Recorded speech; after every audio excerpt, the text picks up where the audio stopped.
भी कैसी कोई दूरी हो, या चाहत में मजबूरी हो, रास्ता हो या हो मोड़ खोड़ हो, या जाए राह में छोड़ खोए, जो कदमों की आहट है वो पल पल ये कहती है, मोहब्बत हम सफर मेरे,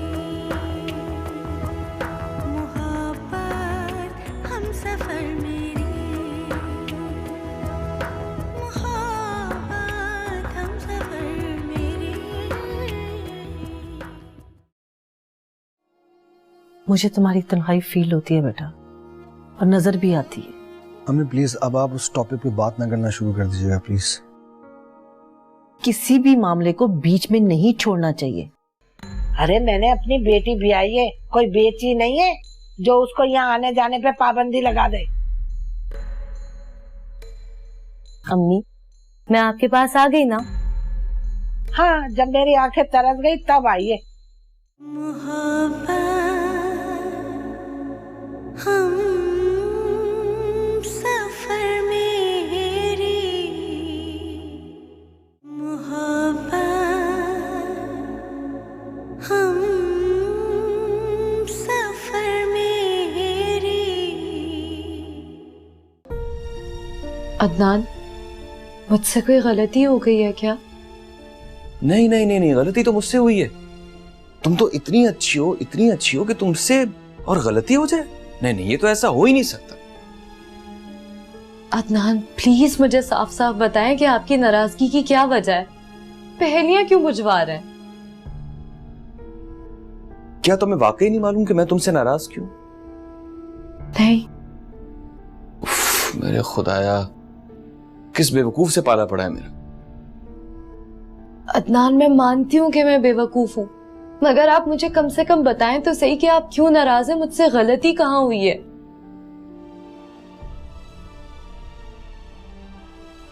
अच्छा बैठो।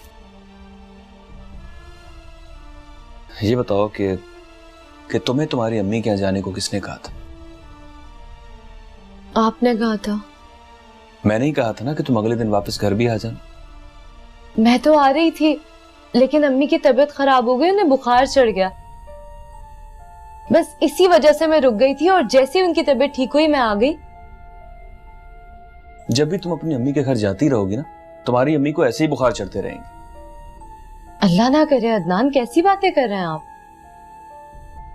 और तुम्हारी गैर मौजूदगी में मुझे जो बुखार चढ़ा हुआ था उसकी तुम्हें कोई परवाह नहीं।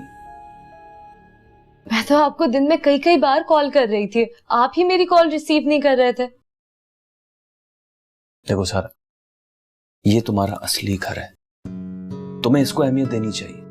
सुनिए, क्या अब अम्मी और अम्मी के घर से मेरा कोई ताल्लुक नहीं रहा? मैं बिल्कुल भूल जाऊं? आप क्या चाहते हैं कि मैं वहां कभी ना जाऊं, और अगर चली भी जाऊं तो रुकू ना? सारा, मैंने तुमसे ये कब कहा है? लेकिन आपकी हर बात का मतलब तो यही होता है। मेरा मतलब ऐसा हरगिज नहीं था। अदनान, मेरी माँ का मेरे सिवा कोई नहीं है। अगर मैं वहां नहीं जाऊंगी तो वो पागल हो जाएंगी। ये बात मैं आपको कितनी दफा समझाऊं? ओके बाबा, तुम रोज जाओ, रोज सुबह शाम जाओ, ठीक है? वो पागल ना हो, बेशक हम सब पागल हो जाएं, वो ही करो जो तुम्हारा दिल चाहे।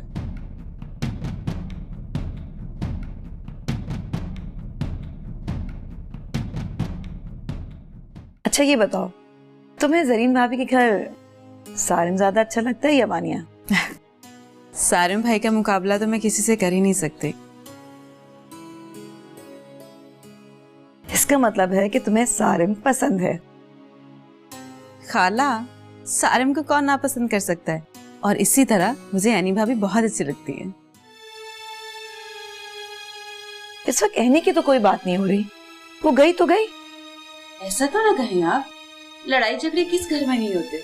और आप देखिएगा एनी भाभी बहुत जल्द वापस आ जाएगी। मरने के बाद कोई वापस आया है? नहीं, एक दफा लड़ाई झगड़े हो जाए ना तो बात खत्म हो जाती है, कोई वापस नहीं आता। तो आपके कहने का ये मतलब है एनी भाभी कभी वापस नहीं आएंगे? आप समझियो तो मेरी बात। अच्छा, तो ये सब कुछ होने जा रहा है। आप बताओ, तुम सारन के बारे में क्या सोचती हो? मैंने क्या सोचना है? एनी भाभी के बगैर तो सारिम की जिंदगी बेकार हो जाएगी। तो शाबा, तुमसे तो बात करना ही फजूल है।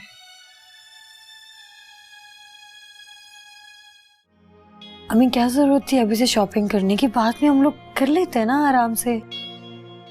भाई मैंने तो ये 3-4 अच्छे अच्छे कलर बेबी बॉय के ड्रेस खरीद लिए हैं।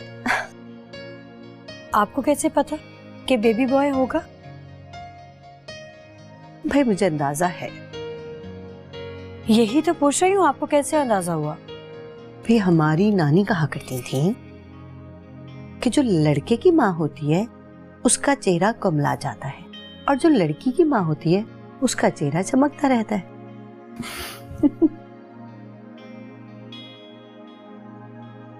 अच्छा दिखाए, लो दो। नहीं ये पिंक तो नहीं, तो बेबी जैसा है, अच्छा लग रहा है। जो छोटा सा देख लो। क्यूट।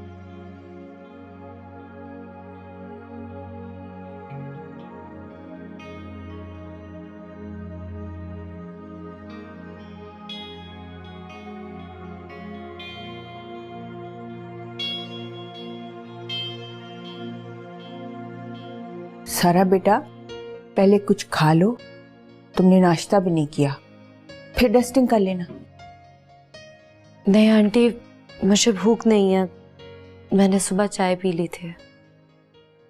अच्छा, वो जो 2 सूट लाई हूं ना, उसमें से एक तुम रख लो, दूसरा मैं ताहिरा को दे देती हूँ। आंटी नहीं, रहने दें आप, दोनों सूट ताहिरा बाजी को दे दें, मेरे पास बहुत कपड़े हैं। क्यों, कलर पसंद नहीं आया? नहीं नहीं, कलर तो बहुत अच्छे हैं मगर मुझे जरूरत ही नहीं है। जैसे तुम्हारी मर्जी।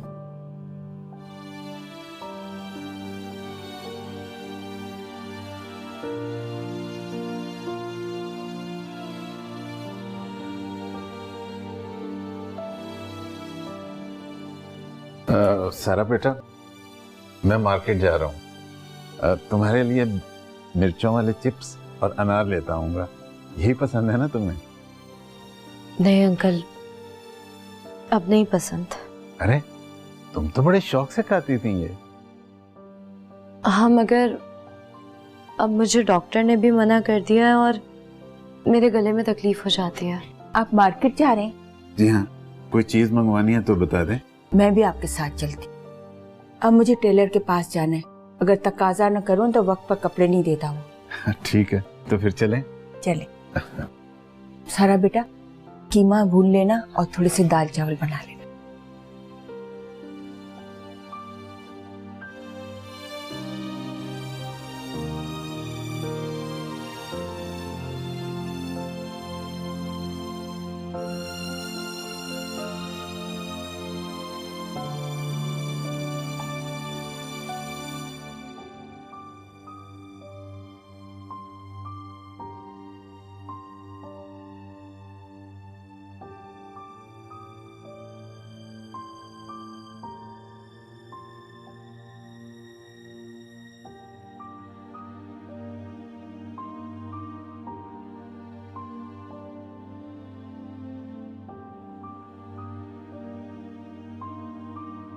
क्या बात है, इतनी रूठी रूठी सी क्यों?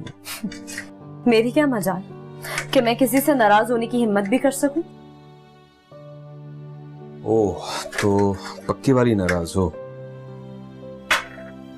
मुझे कहाँ ये हक हासिल है कि मैं किसी से नाराज हो सकूं।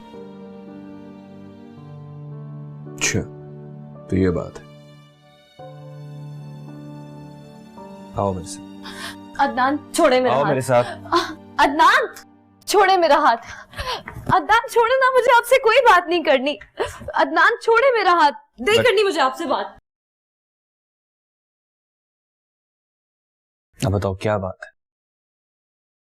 इतनी नाराज क्यों? कुछ नहीं। मेरी तरफ देखो, मेरी आंखों में देख के कहो कि तुम मुझसे नाराज नहीं हो।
रज़ा, मुझे हमेशा से पानी और ऊंचाई से बहुत खौफ आता था, लेकिन जब भी मैं तुम्हारे साथ होती हूँ मुझे किसी चीज से खौफ ही नहीं आता।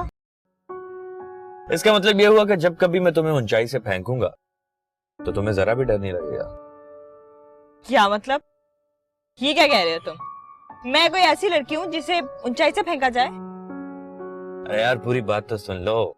मेरे कहने का मकसद यह था कि अगर मैं कभी तुम्हें ऊंचाई से फेंकूंगा तो उससे पहले तुम्हें बचाने के लिए नीचे पहुंच जाना। हाँ, बिल्कुल उसी तरह जिस तरह तुमने मुझे फ्लैट की खिड़की से छलांग लगवाई और खुद वहां मौजूद नहीं थे। यार आई एम सॉरी, तुम अब एक दफा की गलती को भूलती नहीं। नहीं, मैं नहीं छोड़ूंगी इस बात। तुम छोड़ते हो क्या पीछा? मैं तो कभी नहीं छोड़ूंगा। अच्छा छोड़ो ना, तुम क्या बोर बातें कह रही हो। चलो मैं तुम्हें फ्रेश जूस पिलाता हूँ ताकि उससे तुम्हारा मूड रिफ्रेशिंग हो जाए। Got it? Yes. Let's go.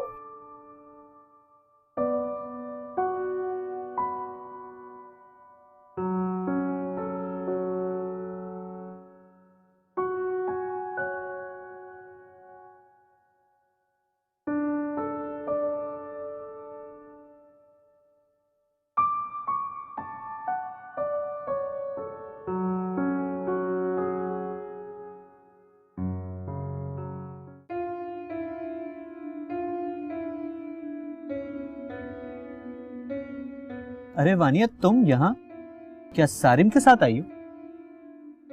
आपको इससे क्या मतलब कि कौन मेरे साथ आया और कौन नहीं?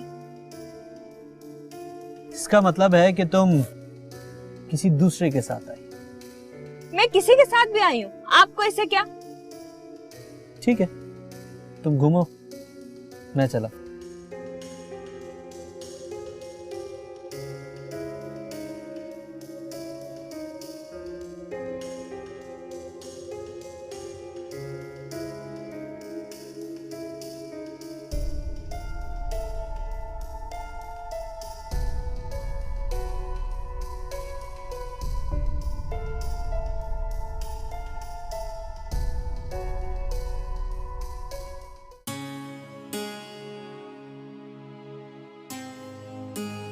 सारा, ये तुमने कमरे का क्या हाल बना रखा है? आंटी, ये किसी प्राइवेट हॉस्पिटल का कमरा तो है नहीं जो हर वक्त सेट रहे। मगर ये कपड़े बेड पर क्यों बिखरे हुए? अदनान के मोजे और रुमाल अलमारी में रखे थे, वही ढूंढ रही हूँ। अच्छा, तो मोजे और रुमाल ढूंढने के लिए तुमने इतना बखेड़ा कर दिया है? आंटी, मैंने तो अदनान की सारी चीजें अपने हाथ से खुद उनकी अलमारी में रखी थी। अब अगर वो अलमारी में जाके खो गई तो इसमें मेरी क्या गलती है? मगर बेटा, अदनान के कॉलेज के कपड़े, रुमाल, मोजे वगैरह रात को ही निकाल कर रख दिया करो। आप मुझे एक बात बताएं, शादी से पहले भी तो अदनान अपने सारे काम खुद ही किया करते थे ना। अब सारी मिसमैनेजमेंट की जिम्मेदारी वो मेरे ऊपर क्यों लगा रहे हैं? ये तो ज्यादती है उनकी। मगर बेटा तुम बीवी हो, तुम्हें अपने शौहर का ख्याल रखना चाहिए। आंटी मैं तो बहुत ख्याल रखती हूँ अदनान की चीजों का। वो तो तुम रखती हो, ये सब नजर जो आ रहा है।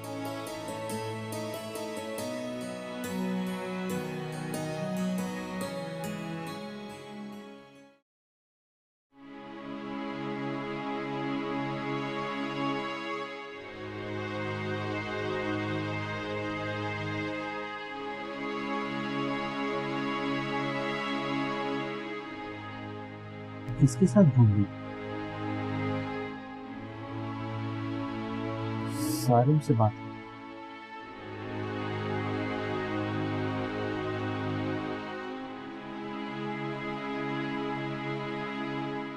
क्या हाल है सारिम? यार वो एनी भाभी को मैंने 2-3 बार हॉस्पिटल जाते हुए देखा है। तबीयत तो ठीक है उनकी? वो डेफिनेटली अपनी अम्मी के साथ ही होगी। हाँ बस एक आध बार अकेले देखा है, वरना वो मोस्टली आंटी के साथ ही होती है।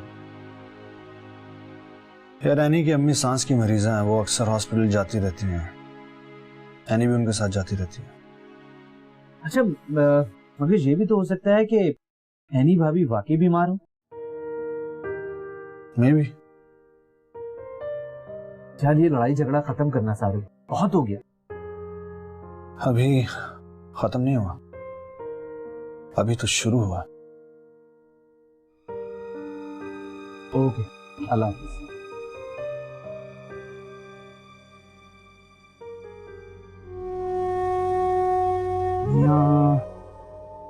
क्या हो गया?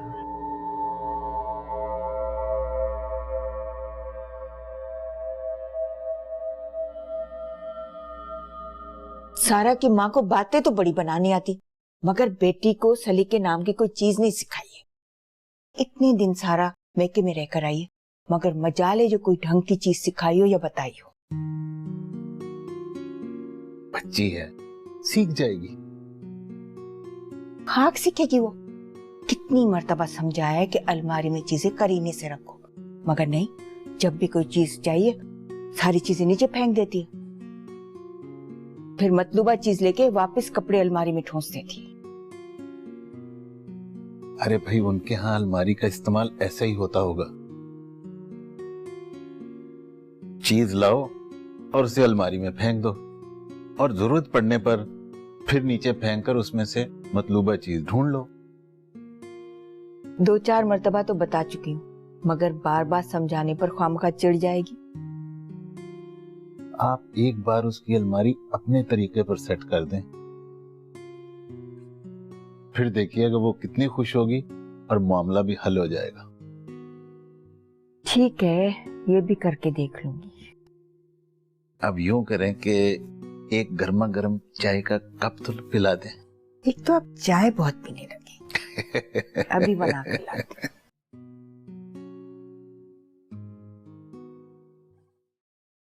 खालाजान आपको इतना ज्यादा सोचने की जरूरत नहीं है। मगर रुखसाना ये बात बुरी हुई ना। अगर सारिम की जिंदगी में नौशाबा को आना था तो इस शादी को तो टूटना ही था। तुम क्या चाहती हो कि नौशाबा और सारम की शादी हो जाए?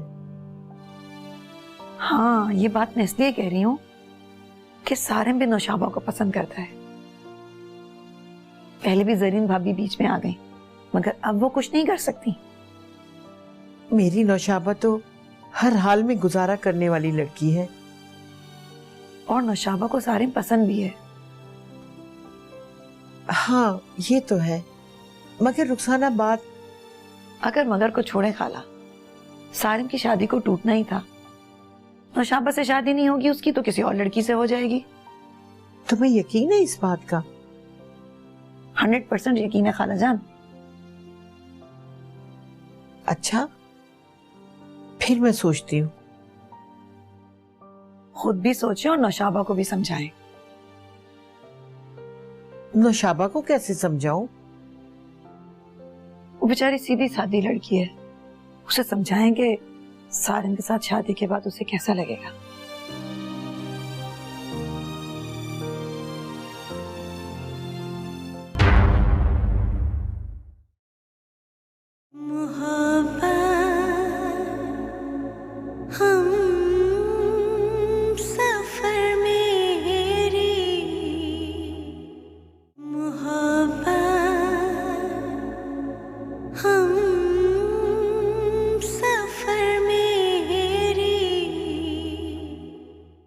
इस मसले को हल करने के 2 तरीके हैं मेरे पास। अच्छा, वो क्या? एक तो ये कि तेरे सास ससुर को यहाँ से चले जाना चाहिए। इस वक्त मैं पाकिस्तान के सबसे बड़े शहर कराची में हूँ। ऐसे आजकल की लड़कियों को ना बड़े बड़े ख्वाब देखने का बड़ा ही शौक होता है। लेकिन मेरी रियल लाइफ की हीरो तो आप ही है ना। अच्छा, तो फिर पहनाइए ना कंगन। रूप बदले तो कोई पहचान